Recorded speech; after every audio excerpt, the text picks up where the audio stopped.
저희는 이걸 6만 원으로 올리겠다는 건데, 그럴 경우에 약 40억 정도가 추가로 소요가 됩니다. 이런 재원들은 실제 특히 급식 같은 경우에는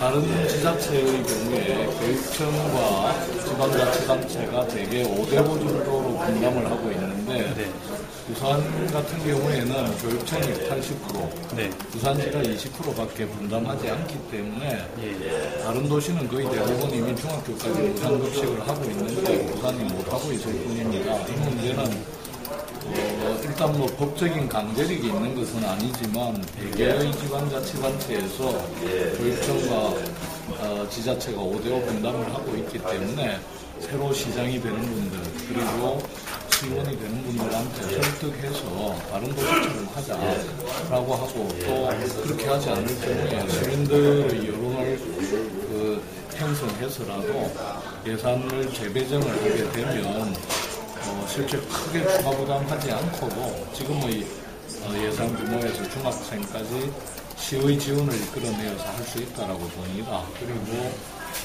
그 밖에 초등학교 학습 준비물 부분도 실제 전체 예산에서 보면 합리적으로 재조정하면 없는 재원을 가지고 따로 만들 필요 없이 충분히 가능할 걸로 생각합니다. 일단 아시다시피 우리 부산이 거의 한 20년간 계속 쇠락해서 이제는 제2도시라는 이름도 쓰기가 민망할 정도가 됐는데, 예를 들자면 경제력을 갑자기 높인다라고 하는 것은 간단치 않습니다. 이미 여러 시장들이 외장 유치를 한다든지 대기업 유치를 해서 경제가 발전하겠다 했지만 제대로 안 됐잖아요. 그래서 경제나 정치를 국제적으로 바꾸는 건 쉽지 않지만 적어도 교육에 있어서는 교육 내용을 바꿔내고 또 이 교사들이 일할 수 있는 분위기를 만들어내면 상대적으로 이미 거의 인프라가 갖추어져 있고 하기 때문에 그 내용을 제대로 채워내면 교육에 있어서만은 획기적인 변화가 다른 영역에서의 변화보다는 비교적 수월하게 이루어질 걸로 생각하고, 또 그래서 교사들을 일단 신명나게 일할 수 있는 분위기를 만들어내고, 또 학부모들이 아이들 교육에 참여하고 책임지는 이런 부분들을 늘려나가면 전체적으로 새로운 교육의 어떤 틀을 만들어낼 수 있을 거다. 그런 의미에서 우선 교육이 먼저 혁신되고 새로운 모습을 보여내면 다른 부분의 변화도 앞당겨낼 수 있을 거다. 이렇게 생각합니다.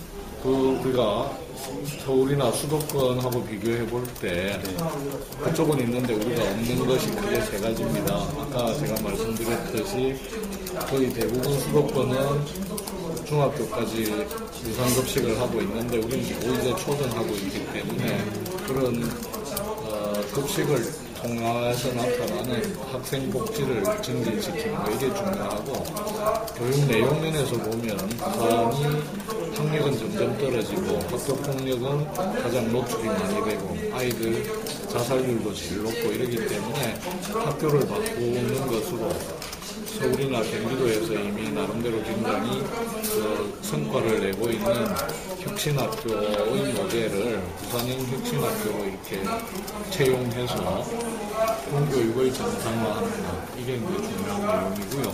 그 다음에 저는 그걸 학교인권조례라고 했는데, 그게 보면 학생인권조례, 교권보호조례, 학부모회조례, 3종 세트를 학교인권조례라고 제가 말씀했는데, 이런 조례를 만들어서 학생과 교사와 학부모가 학교 운영의 주체로서 적극적으로 참여할 수 있는 제도적 틀을 만들어내는 것, 이게 학교 문화를 바꾸는 굉장히 중요한 방법이 될 걸로 보고, 이 세 가지만 기본적으로 해서 특별히 부산만 하는 게 아니고 교육적으로 이렇게 좀 앞서 나가는 지자체에서 이미 하고 있는 거기 때문에 이거라도 제대로 하면 보약할 수 있는 기틀이 만들어졌거든요. 저는 진보정당 활동한 걸 부정할 생각이 없습니다. 그런데 단지 이제 진보 제가 진보정당 활동하면서 우리 사회가 좀 선진화되기 위해서는 보수정당과 진보정당이 경쟁하고 협력하면서 균형 잡힌 어떤 발전을 해가야 된다 이런 생각을 기본적으로 하고 있었고, 또 부산이라는 지역사회에서 진보정당의 대표 선수가 제대로 없었기 때문에 제가 계속 시장으로도 출마하고 국회의원으로도 출마를 한 경험이 있지만, 일단 그 정당 활동은 이미 2년 전에 다 정리를 했고요. 앞으로는 제가 사범대 교수기도 하고 하기 때문에 교육 영역에서 내가 할 수 있는 일을 열심히 해야 되겠다는 생각을 하고 있었고, 그러던 게 이제 교육감 출마로도 연결이 되었기 때문에 진보정당 경력을 부정할 생각은 없지만, 그것이 오히려 특히 제가 시장 출마를 준비하면서 부산의 전반적인 문제에 대해서 관심 가지고 또 제가 부산학 박사라는 별명을 받을 정도로 부산의 여러 현안들에 대해서 잘 파악하고 있고, 또 시장 출마를 위해서 다양한 사람들을 만나왔기 때문에 교육이라고 하는 게 뭐 진공 상태에서 교육만 딱 하는 게 아니고 사회의 여러 분야들하고 복잡하게 얽혀져 있는 상황이기 때문에 오히려 시장 출마를 하려고 했고, 그런 준비를 했던 경험들이 정치를 하는 교육감이 아니라 정치도 잘 하는 교육감으로서 교육감을 훨씬 더 이렇게 제대로 할 수 있는 자산이 되지 않을까 이렇게 생각합니다. 나름대로 최선을 다했는데요.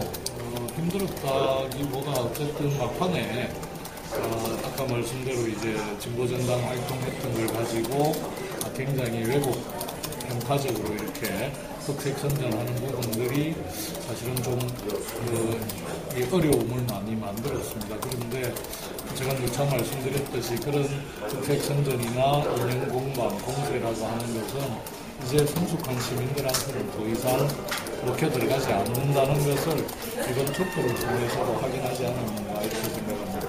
일단은 뭐 솔직히 말씀드리면 제가 여러 번의 출마 경험, 또 단순한 출마라기보다 제가 30년 가까이 대학 교수로 재직하면서 이미 80년대 초부터 전두환 군사정권에 맞서는 교수 서명운동 때부터 꾸준히 지역사회에서 민주화나 지역의 변화에 대해서 참여해온 지식인이었고, 이제 정당 활동으로 그게 나타난 것은 2000년대 들어와서 한 10년간인데, 어쨌든 그동안에 지역에서 나름대로 열심히 활동했던 성과와 또 출마 경험을 통한 인지도, 이런 게 이제 상당히 큰 미천이 됐던 것 같고요.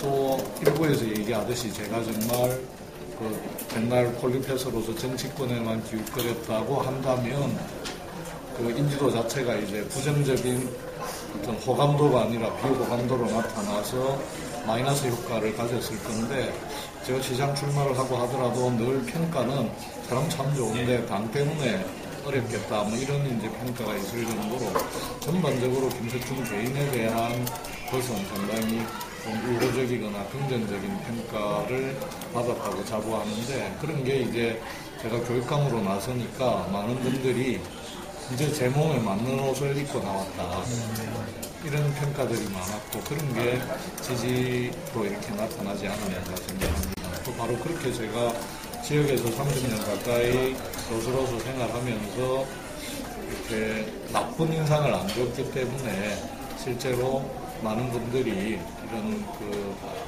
인형 색깔 공세나 이런 걸 했음에도 별로 안 먹혀 들어가지 않았을까 이렇게 생각합니다. 일단 우선 시민들이 저한테 과분한 지지를 보내주신 데 대해서 감사드리고요. 저희 당선은 실제 부산에서 이제 새로운 어떤 역사가 시작되는 의미를 갖는다라고 생각합니다. 그리고 부산 교육에 있어서도 새로운 이정표를 세웠다 이런 생각을 하고요. 이렇게 이제 제가 당선될 수 있었던 것은 저 개인의 승리라기보다 우리 부산 교육의 변화와 개혁을 바라는 시민들의 어떻게 보면 위대한 어떤 선택의 결과다 이렇게 생각을 합니다. 그래서 정말 시민들의 기대에 부응하기 위해서 부산 교육을 합리적이고 점진적으로 그러면서도 지속적으로 추진해 나가야 된다는 무거운 책임감을 느끼고요. 또 실제로 이제 냉정하게 보면 오늘의 승리는 이 새로운 출발에 불과하다. 그리고 제가 제대로 교육을 이렇게 바꿔 나가는 과정에서는 더 많은 시민들의 관심과 참여, 성원이 필요하고 힘을 보태 주셔야 하기 때문에 앞으로 계속 시민들과 함께 우리 부산교육을 제대로 이렇게 바꿔가는데 헌신할 것을 약속을 드립니다. 네, 저는 일단 지금 현재 이 학력을 평가하거나 결정하는 제일 중요한 요소 중에 하나가 영어라고 생각하는데 특히 영어에 노출되는 어떤 조건에 따라서 아이들의 학력이 결정적으로 좌우되기 때문에 적어도 특히 초등학교 때부터 가정 형편이나 영어에 노출된 경험의 차이에 따라서 학력이 규정되는 이것만은 바로 잡아야 됩니다. 그래서 잘 사는 집애든 못 사는 집애든 외국 경험이 있는 애든 없던 애든 초등학교 시작할 단계에서부터 영어 교육에서 격차가 생기지 않도록 공교육에서 영어 교육을 체계화하고 이 프로그램을 잘 만들어서 차별이 나타나지 않도록 해야 되겠다라고 생각을 하는데 이게 급식하고 꼭 연결시킬 필요는 없다라고 생각합니다. 아까 말씀대로 급식 문제를 급식에 재원이 많이 들어가기 때문에 영어 교육이 부실해지는 게 아니라 실제 교육청이 제대로 정치력을 발휘하지 못해서 다른 지자체에서 확보할 수 있는 그 지자체의 지원금을 제대로 확보 못했기 때문에 교육청 예산을 딴 데서 끌어다 쓰다 보니까 무리가 온 건데 이걸 바로 세워야 된다. 그래서 당장에 시장이 되는 분이나 또 시의회가 구성이 되면 다른 지자체하고의 차이 이런 걸 분명히 말씀드리고 바로 잡아가야 된다. 그래서 급식에 과도하게 들어가는 예산 편성을 줄여내고 그 부분을 지자체에서 지원받아서 보전하게 되면 충분히 영어 교육이나 또는 다른 어떤 교육정책 내용을 채워가는 부분에서 재원이 부족한 일은 미리 막을 수 있다 이렇게 생각하고 있습니다. 방과 운영하고 관련해서 여러 가지 어려움이 있다는 걸 잘 알고 있습니다. 특히 이 박근혜 정부 들어와가지고 방과후 과정을 별 세심한 고려 없이 확대하는 과정에서 방과후를 신청하는 아이들이 갑자기 늘어나는데 그걸 수용할 준비가 안 돼 있고 이름으로 해서 국제의 질이 떨어지고 또 재원은 재원대로 많이 들고 거기에 참여하는 선생님들은 더 과도한 노동에 시달리게 되고 이렇게 해서 실제 방과후 프로그램을 면밀하게 좀 재검토해야 된다. 그래서 확대하는 것도 좋지만 정말 그 방과후에서 보살핌이 필요한 아이들에게 제대로 필요한 어떤 지원이 갈 수 있는 방식으로 좀 체계적인 정비가 필요하지 않겠냐. 그래서 방과후를 일반적으로 확대하는 것 그 자체가 중요한 게 아니라 정말 그 도움을 필요로 하는 아이들한테 필요한 어떤 질 높은 복지 서비스를 제대로 제공할 수 있는 방식으로 좀 다듬어 나가야 이렇게 생각하고 앞으로 계속 방과후 과정 돌봄 교실 이런 게 확대는 돼 가야 되겠지만 그 내용들을 잘 살펴서 적절한 이 복지 서비스가 될 수 있도록 체계화할 필요가 있다고 생각합니다. 자, 오늘 여행도 하고 또 차차 이제 또 할 기회가 많으니까 또 그렇게 합시다. 그러니까 7월 달부터 이제 임기에 만약 들어가신다면 당장 제일 먼저 이제 손댈 교육 부분이 현안이라든가 어떤 부분이 있습니까? 일단은 지금 이제 3주 남았는데요. 올해부터는 조례에 의해서 인수위원회를 구성할 수 있게 되어 있습니다.